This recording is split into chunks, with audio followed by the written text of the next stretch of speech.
Bem, amigos, mais um dia estamos aqui abrindo a palavra do Senhor e compartilhando a mesma com vocês.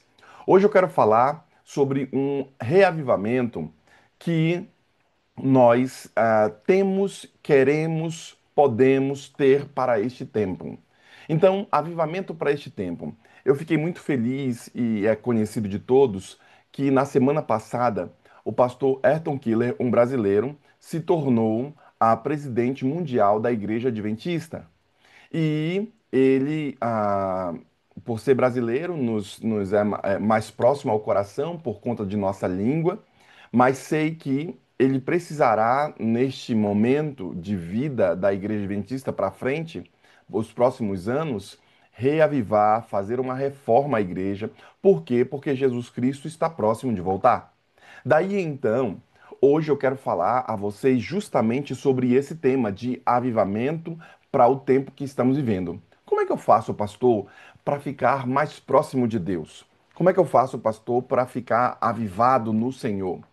Isaías capítulo 6, versículo de 1 ao 8, vem falando sobre esse avivamento que Isaías estava necessitando e o povo dele também estava precisando. Veja só como o texto bíblico começa descrevendo.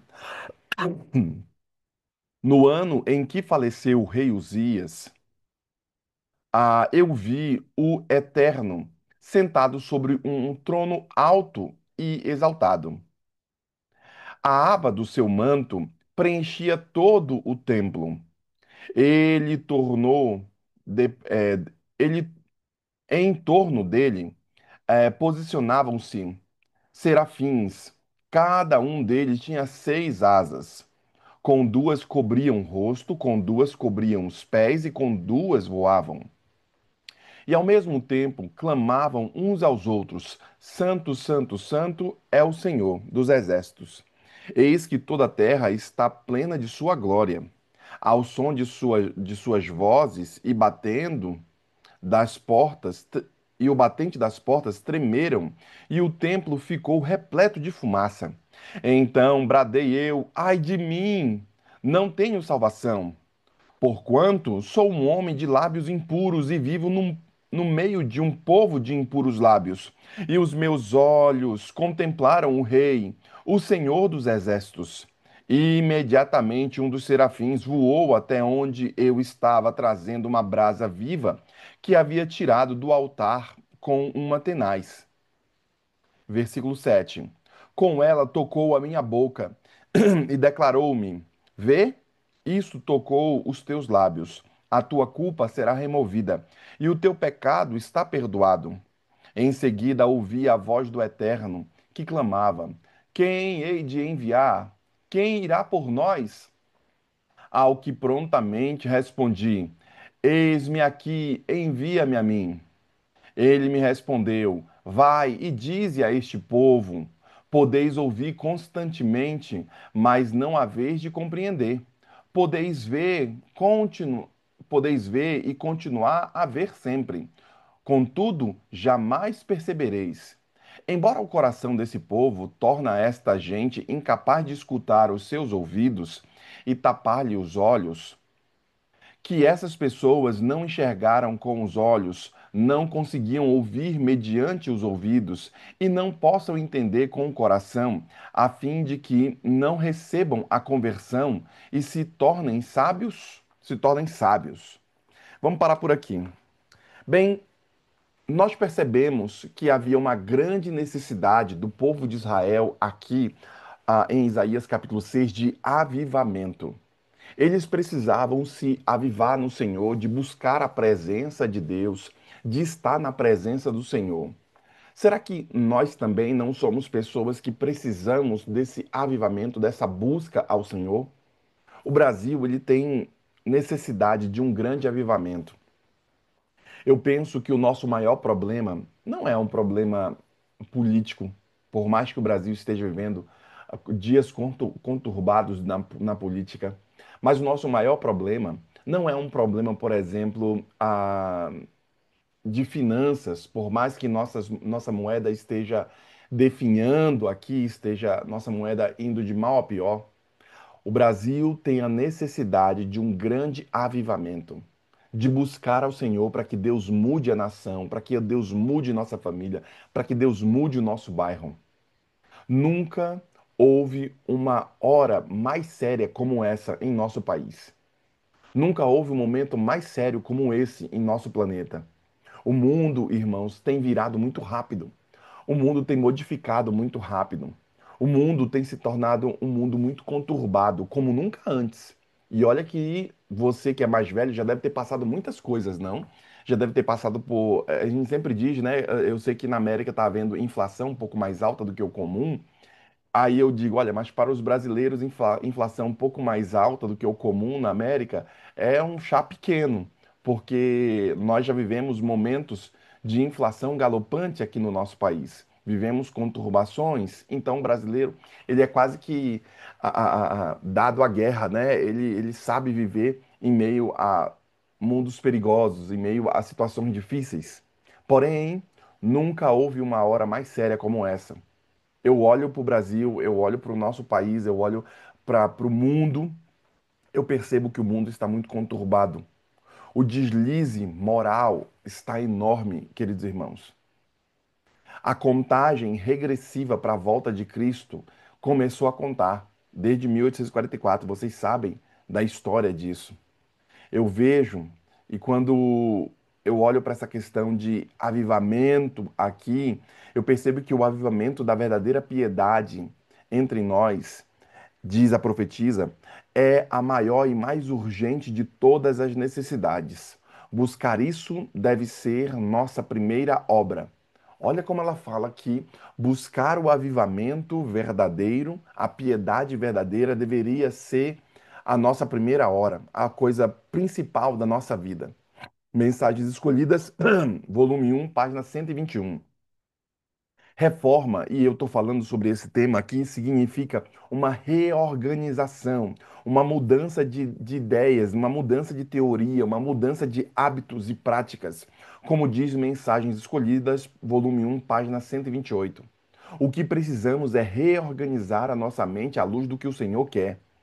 Veja que ela declara que é deixado claro que um reavivamento e o retorno à vida espiritual e à reforma, a mudança prática deveria acontecer em nossa vida. E isso deve acompanhar essa renovação interior.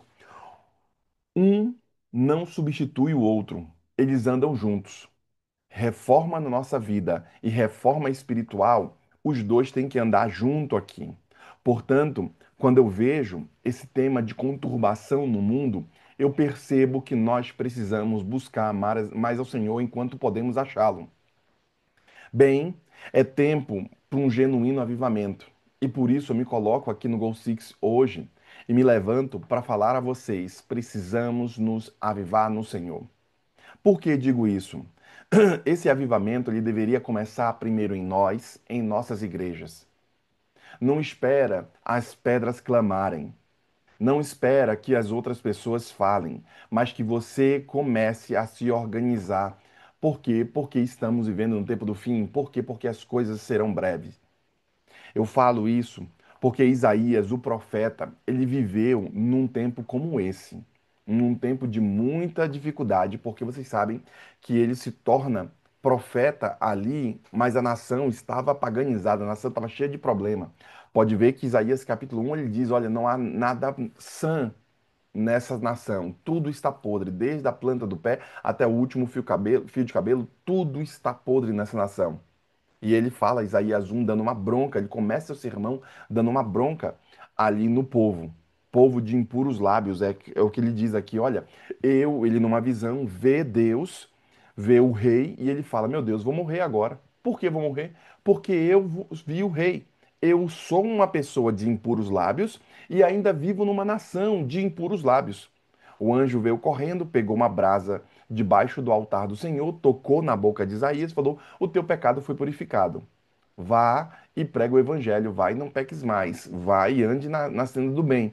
E então foi feito o questionamento: quem irá por nós? Quem vai ser o nosso porta-voz? Quem vai pregar o evangelho? E Isaías levanta sua mão e fala: Senhor, eis-me aqui, envia-me a mim. E é a frase que vocês viram de Isaías aqui. Eu sempre, quando sou chamado para o serviço do Senhor, eu utilizo essa mensagem: Senhor, se o Senhor está me chamando, se é da sua parte, eis-me aqui, envia-me a mim, eu vou cumprir o teu chamado. Sabe, irmãos, é necessário que examinemos aqui o capítulo 1 como um um povo obstinado. Quando você vai no capítulo 1 de Isaías, você vê um povo louco, um povo obstinado ali. O capítulo 1 de Isaías, eu vou abrir aqui só para parafraseá-lo. O capítulo 1 de Isaías diz assim, ó: visão de Judá e Jerusalém entregue, filho de Amós, Isaías, filho de Amós, nos dias de Uzias, Jotão, Acais e Ezequias, reis de Judá. Então, ele viveu nesse período aqui. Ouve, ó céus, e preste atenção, ó terra. Eis que assim diz o Senhor: criei filhos e os fiz desenvolver. Todavia eles se revoltaram contra mim. Então Deus está falando: olha, eu criei filhos aqui e eu engrandeci esses filhos, dei dinheiro para eles, dei inteligência para eles, mas eles esqueceram de mim. Será que isso não é parecido com muita gente? Que Deus dá dinheiro. Quando o irmão estava sofrendo, passando por tribulação, ele vinha aqui no Golsix, ele ajudava, ele queria força, mas Deus deu dinheiro para ele, ele conseguiu um serviço, ele trabalhou, ele empreendeu, ele agora tem boas condições. O texto diz que Israel esqueceu de Deus. Será que também alguns irmãos, quando recebem essa bênção, acabam esquecendo do Senhor? Criei filhos e os engrandeci. Todavia, eles se revoltaram contra minha pessoa. O boi conhece o seu dono e o jumento conhece o seu local, o seu possuidor, onde é o seu senhor. Costuma depositar o alimento diário. Contudo, Israel não deseja me compreender. O meu próprio povo não age com sabedoria. Ah, que tristeza! Nação pecadora, povo carregado de malignidade, raça de perversos, filhos que amam a corrupção. Eis que abandonam o Eterno, desprezam o Santíssimo de Israel e afastaram-se do Senhor. Percebam, irmãos, aqui a necessidade de avivamento. O povo aqui era um povo obstinado no erro. É necessário que examinemos também o capítulo 5, os ais pronunciados. O capítulo 5 que a gente leu o capítulo 6. O capítulo 5 fala sobre um monte de advertência que Deus dá ao povo de Israel. Deus começa dizendo: olha, alguns ais, ais e maldições contra os maus. As maldições, ai de você que faça isso, ai de você que faça aquilo outro. Capítulo 5 é só fazendo essa declaração. Ai da ira de Yahvé contra esse pessoal. Deus convoca os que estão fazendo invasão contra Israel. Então a gente percebe aqui os ais que Deus pronuncia a ele. Depois, Isaías, naquele contexto, vivendo esse tempo de loucura, o capítulo 6, Isaías, ele é avivado num tempo como o tempo que estamos vivendo. O povo estava louco, muita perversão humana. A gente percebe os valores sendo derretidos em nossa nação e no mundo. A gente percebe as questões de sexualidade, a gente percebe as questões da saúde. Nós percebemos as pessoas tendo muitas brigas dentro dos lares. Nós percebemos, depois da pandemia, o pessoal tendo muitos problemas emocionais, psicológicos. Parece que o mundo está se tornando essa bola de caos. O mundo está se tornando um palco para a volta de Cristo. Então, Isaías se levanta aqui para salvar a nação. Você deveria se levantar também para salvar o seu povo, para salvar a sua família, para salvar a sua igreja. Nossa necessidade e a visão transformadora de Isaías aqui, eu vou conversar com você. Perceba que o primeiro item que eu estabeleci em meu sermão é uma nova percepção do caráter de Deus, que foi o que Isaías teve aqui. No ano em que morreu o rei Uzias, é o que diz o versículo 1, né? No ano em que faleceu o rei Uzias, eu vi o Eterno sentado sobre um trono alto e exaltado. A aba do seu manto preenchia todo o templo. Perceba que ele tem uma percepção aqui diferente do caráter de Deus. Uzias, um grande e poderoso rei de Israel, estava ali reinando. Quando ele morreu, Isaías viu o Senhor. Agora, Isaías, incapaz de olhar para Uzias, olha para Deus e descobre quem realmente ele é. Isaías olha agora e vê que ele não é nada, que ele estava numa situação difícil. E Isaías também olha e vê quem realmente Deus é. Quem é Deus realmente para você, irmão? Qual é a definição que você tem do Senhor? Sabe? Eu falo isso porque Deus, ele é todo poderoso, onipotente. Ele tudo pode. Não tem nada que o Senhor não possa. Então, depositar sua confiança nele fará toda a diferença. Ele é conhecedor de tudo. Ele é onisciente. Tuas lágrimas já desceram? Deus viu. Tuas lutas e provações que você tem passado? Deus está vendo. Logo, querido irmão, perceba que Deus é onisciente. Onipotente tudo pode, onisciente tudo vê. Bem, ele também está em todo lugar.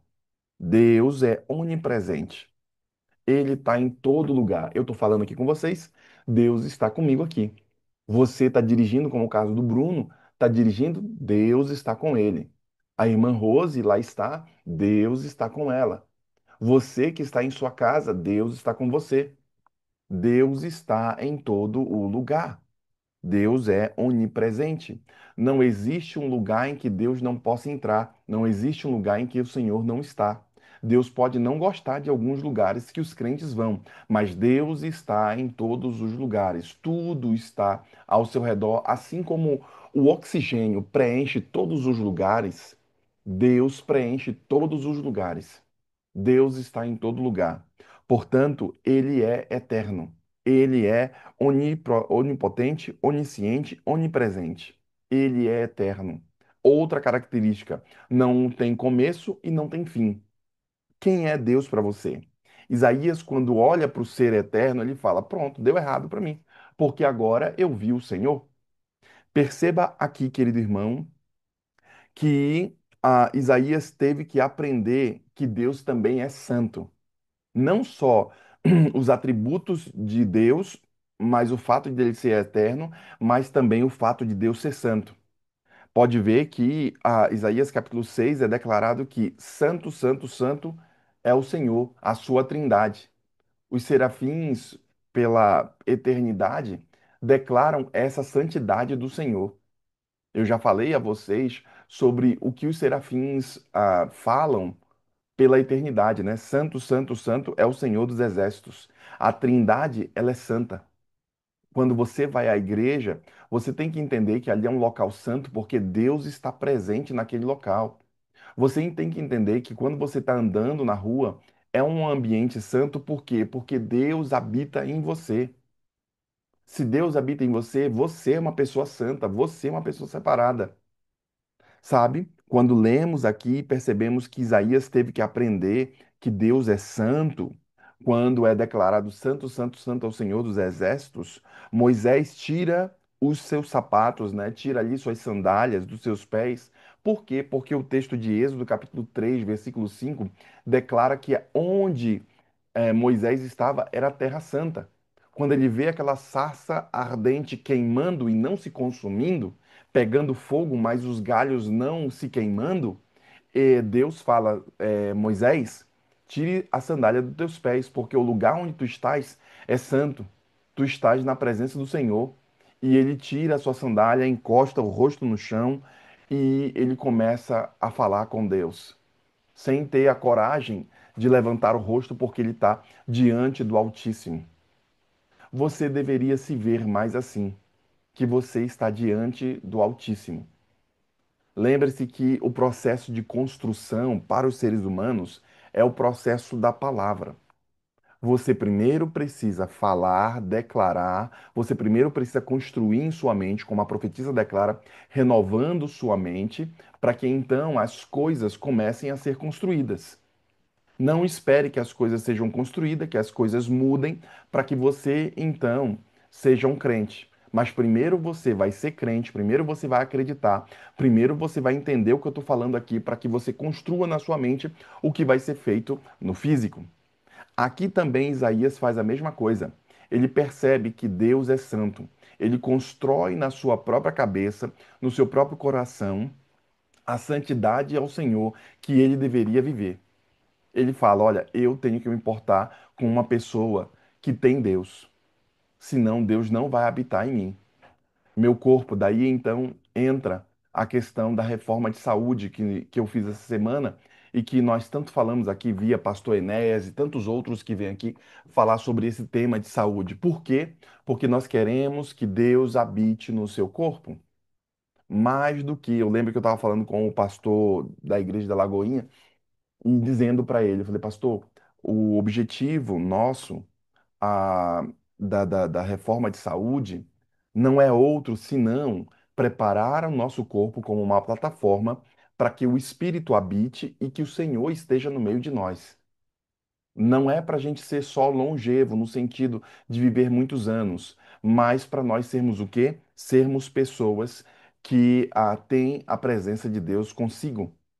Portanto, Moisés, ele tira o sapato aqui, ele tira suas sandálias, porque o que ele mais queria é ter a presença do Espírito sobre si. A cruz, o supremo exemplo de santidade a Deus aqui, é percebido. A cruz é um sacrifício vivo do próprio Jesus Cristo pelos pecadores. O próprio céu dá como presente Deus para a humanidade. A divindade vem aqui, ela morre pelos seres humanos como um presente de salvação, de redenção da humanidade. Assim como o cordeiro no Antigo Testamento era morto, imolado para a salvação daquele pecador que orava sobre ele e transferia seus pecados, Jesus Cristo também é aquele que é chamado o Cordeiro de Deus que tira o pecado do mundo. Por quê? Porque ele salva, ele restaura a humanidade. Talvez não estejamos restaurados completamente nos dias de hoje, mas estaremos restaurados até a eternidade e viveremos com Deus para sempre. Esse é um processo de santificação. Nesse processo de santificação que estamos fazendo, degrau por degrau, nós estamos entregando nossa vida ao Senhor. Portanto, Deus não mudou. Desde o Antigo Testamento, no Novo Testamento, Deus não muda, seu amor é eterno, sua graça nos alcança, ele tem interesse na nossa salvação, assim como tinha no Antigo Testamento, ele tem interesse na nossa salvação no Novo Testamento, ele tem interesse na nossa salvação nos dias de hoje, ele tem interesse em habitar com o seu povo, em se tornar um conosco. Portanto, um novo despertar deveria vir à sua consciência, como diz o versículo 5 e 6. Veja o que diz.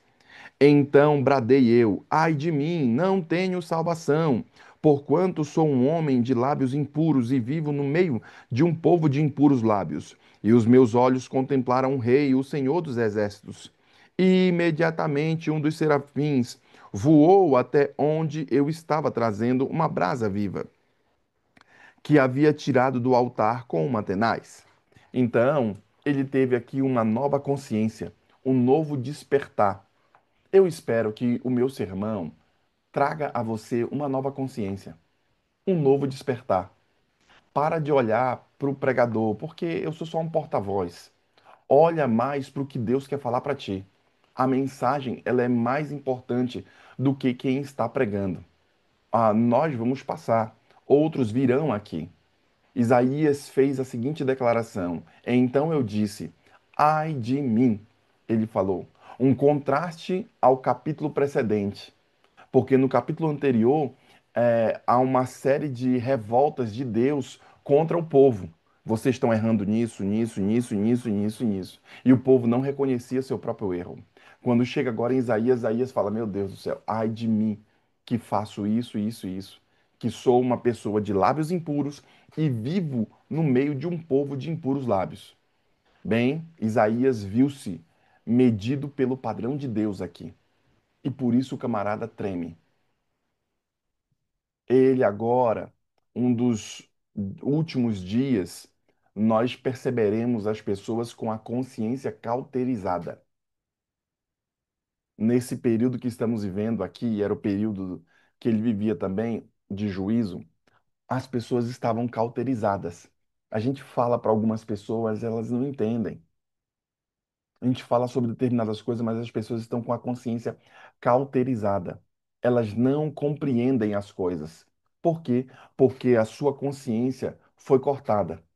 Sabe, irmãos, honestidade nos moldes antigos, estamos perdendo. Respeito com as pessoas, com as autoridades, com a igreja, com os irmãos, estamos perdendo. Difícil de encontrar honestidade hoje, sabe? Deveria ser algo comum e normal a honestidade. Mas quando uma pessoa devolve um dinheiro, as pessoas vão até filmar. Olha, este homem devolveu o dinheiro. Ele achou um bolo de dinheiro na rua e devolveu. Puxa, como ele é uma pessoa honesta. Deveria ser algo comum isso daí. Bem, convicção elástica existe hoje demais. Tem gente que tem uma convicção muito forte, mas a convicção do irmão é elástica. Uma hora ele tem a convicção boa, depois ele vai lá e a convicção dele é tão elástica que ele vai abarcando um monte de outra coisa. Ouça aqui, irmãos, a confissão de Isaías. Eu estou perdido, disse Isaías. Imagina o profeta Isaías falar que estava perdido. Puxa, se Isaías estava perdido, quem sou eu então, né? Na fila do pão. Isaías fala que estava perdido aqui.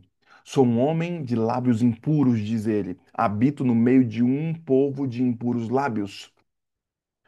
É percebido, e quando eu leio isso daqui, eu percebo quão específico ele foi aqui, Isaías. Eu observo também a mensagem maravilhosa e clara de perdão que é dada no versículo 6. Colocou-se uma brasa na boca, e então Isaías foi purificado.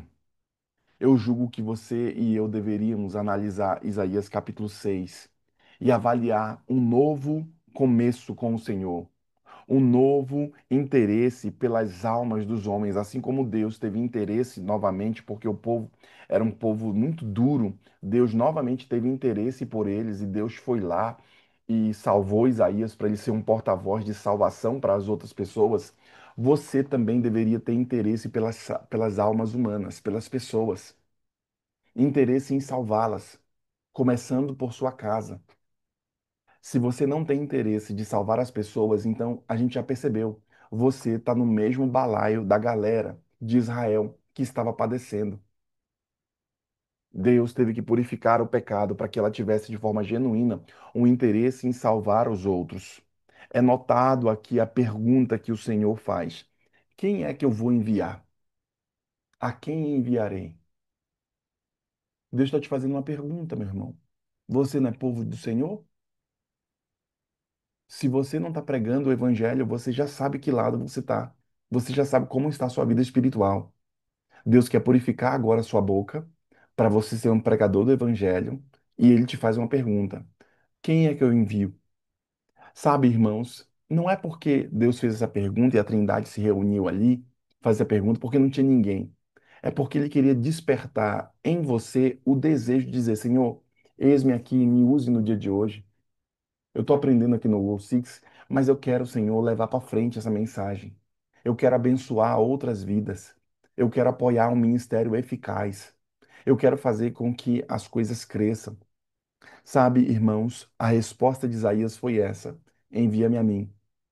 Essa deve ser sua resposta também. Senhor, me envie para eu pregar o evangelho, para eu salvar os outros. Me envie. Portanto, o avivamento, ele produz aqui ganhadores de almas. Quem é avivado no Senhor começa a salvar outras pessoas. Você, veja, o que que Deus mais gosta? Deus gosta do quê? De pessoas. Tanto é que ele veio na terra para morrer. Se é o que Deus mais gosta, então trabalhe para aquilo que o Senhor mais gosta. Trabalhe para salvar pessoas. Por isso, quer você ir onde o Senhor envia e orienta. Eu sempre faço algumas perguntas no meu sermão para orientar aquilo que eu vou escrever. E eu, quando faço essas perguntas, eu faço uma no começo, uma no final, para que eu possa pegar o texto bíblico e tentar responder essa pergunta. A pergunta que eu faço no final: será que você quer ir onde o Senhor te enviar? Onde o Senhor te orientar? Você quer ir para esse lugar?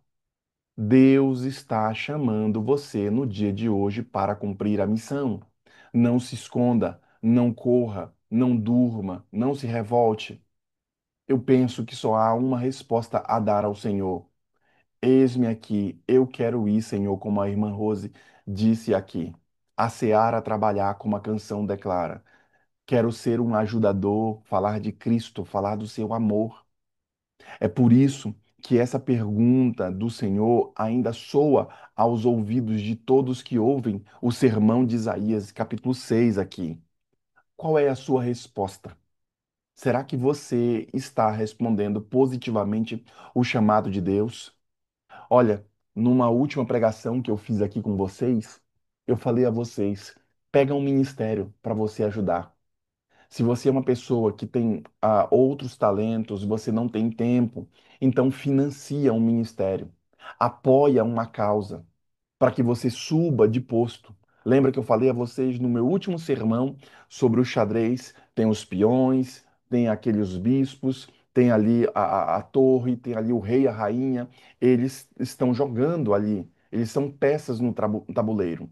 Depois tem o jogador, que agora sabe qual é o jogo e está jogando ali. E aí o passo seguinte é qual? O fomentador desse jogo. Ele vai comprar novos jogos, ele vai financiar novos jogos.